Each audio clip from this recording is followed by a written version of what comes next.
Most people spend their entire lives trying not to look foolish. They carefully choose their words, follow social rules they never questioned, hide mistakes, suppress unusual ideas, and avoid standing out. Somewhere along the way, they learn that being called a fool is one of the worst things a person can be. But what if that belief is backwards?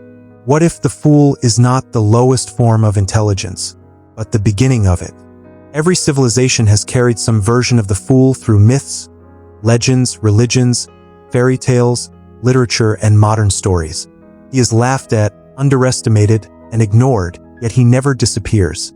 Kings rise and fall, empires collapse, philosophies fade, but the fool remains. If foolishness were truly useless, humanity would have abandoned this character long ago. Instead, it keeps returning because the fool is not here to entertain us. He is here to reveal something about us. The fool walks into a room and breaks invisible rules that everyone else follows without question. He asks simple questions that nobody can answer, speaks thoughts that others secretly share but are too afraid to say aloud, and through his awkwardness exposes truths hidden beneath social conventions. That is why people remember him. Not because he is stupid, but because he is free. Long before psychology existed, storytellers recognized that certain characters appeared again and again across cultures. The hero, the mother, the shadow, the wise old man, and the fool. Joseph Campbell observed that these figures seemed less like inventions and more like recurring patterns embedded in human experience. Carl Jung later called them archetypes, deep psychological structures built into the mind itself. Among them, the fool represents innocence before conditioning, curiosity before fear, and authenticity before performance. He is who you were before you learned how to impress people, before you worried about embarrassment, before you became afraid of judgment. Every person begins life as a fool. A child asks questions without shame, laughs without permission, falls down and gets back up without worrying how ridiculous it looks. Only later does society teach that fitting in is safer than exploring, that certainty is more valuable than curiosity, and that appearing intelligent matters more than learning. Slowly, the fool seems to disappear, yet he never truly leaves. He simply hides beneath layers of conditioning. One of the clearest historical examples can be found in medieval royal courts. Speaking honestly to a king could be dangerous, but the court jester could say things nobody else dared to say. While scholars flattered rulers and politicians protected their positions, the fool mocked everyone equally, including the king. Truth became acceptable when it arrived disguised as comedy. The fool could expose hypocrisy, corruption, and uncomfortable realities while pretending not to understand them. People laughed, but beneath the laughter was recognition. Often, the fool was the only person telling the truth. This pattern continues in modern storytelling. Characters such as Mr. Bean and Forrest Gump are frequently underestimated, yet they reveal profound truths about kindness, honesty, courage, and humanity. They do not manipulate people or dominate conversations. Instead, they see reality without the layers of social games and expectations that trap others.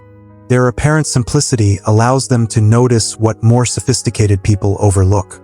Fyodor Dostoevsky explored this idea in The Idiot through Prince Mishkin, a man so honest and compassionate that others assume he must be foolish. In a society accustomed to manipulation, sincerity looks like weakness. The kind person appears naive among cynics, the innocent person appears incompetent among the corrupt, and genuine honesty is mistaken for stupidity. Dostoevsky challenges us with an uncomfortable possibility.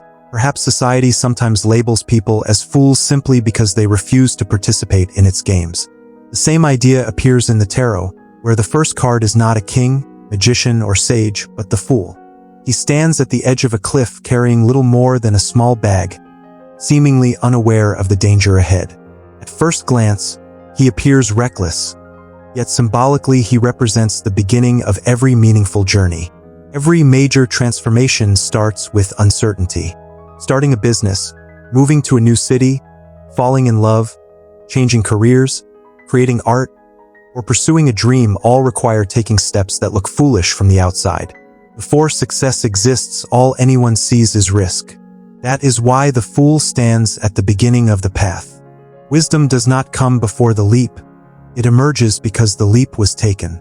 Yet the archetype also contains a darker side. Not all foolishness is courageous. Sometimes innocence becomes ignorance, curiosity becomes recklessness, and confidence becomes delusion. The fool who refuses to learn eventually becomes dangerous. Characters like the Joker embody this shadow. He recognizes society's contradictions and hypocrisies, but instead of transforming that insight into wisdom, he turns it into destruction. He does not transcend the system.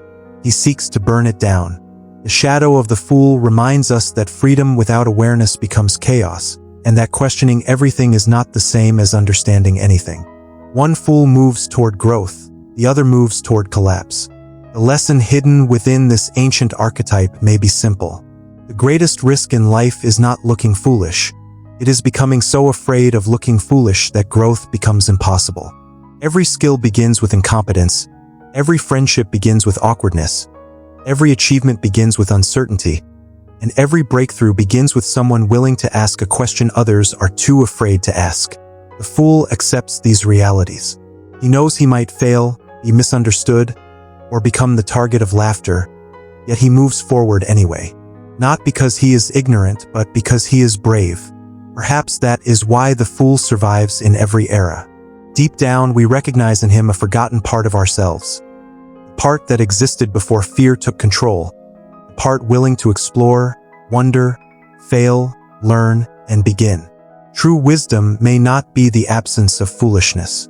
It may be having the courage to become a fool once again.